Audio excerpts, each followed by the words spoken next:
wabarakatuh. Hari ini akan menjelaskan bagaimana penanganan cedera pada ankle. Ini yang dilakukan ketika kita bawa atlet atau kita sendiri minta tolong ke temannya untuk melakukan.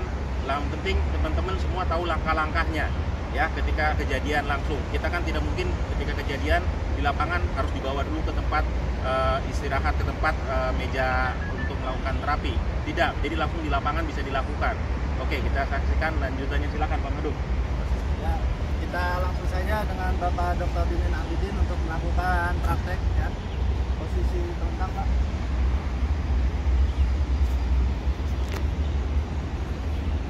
Oke Pak.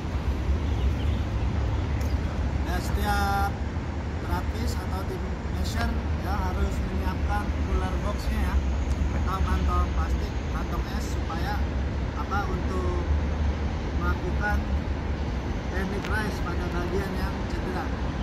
Ini misalkan terjadi pada atlet ya, bagian ankle-nya memar ya, memar, dislokasi dan lain-lain. Ya, kalau misalkan terjadi memar ya, segera dikompres dengan es atau teknik RICE, yaitu res diseratkan kemudian dibalut dengan es ya, esnya yang telah dihancurkan. Kalau misalkan tidak ada kantong es, bisa dengan pakai handuk, esnya dimasukkan ya ke dalam handuk tersebut, kemudian lakukan teknik ditekan atau ditempel seperti ini ya. Setelah beberapa menit, 1-2 menit dilepas, kemudian ditekan lagi ya, sambil ditekan, dikompres ya, ya sampai rasa nyerinya berkurang atau hilang ya.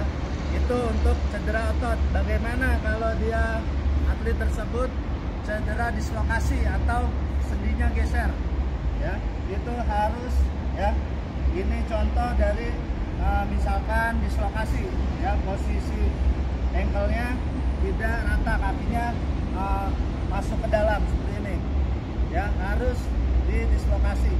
Kalau dia terjadi di lapangan masih bisa dilakukan traksi, tapi kalau sudah melewati dari 7 menit harus dilakukan evaluasi masas ya, teknik masas supaya melemaskan ototnya.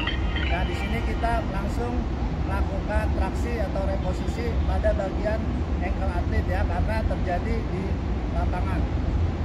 Caranya ya, pegang pada bagian dalam kakinya dan bagian tumit supaya untuk memudahkan reposisi dengan cara ditarik ya, tarik ya, dibantu dengan berat badan terapisnya seperti ini ya, tarik. Lebih mudahnya dibantu dengan handuk supaya tidak licin dan mudah penarikan atau traksi pada reposisi bagian ankle ya. Ketika ditarik seperti ini, kalau dia dislokasi biasanya bunyi klek ya, atau krek, itu menandakan ya sudah masuk kembali ke dudukannya ya, pada bagian sendi ankle-nya. Ini teknik kedua pada di lapangan ya. Teknik pertama, sekarang teknik kedua pada bagian ankle, posisi telungkup atau tengkurap.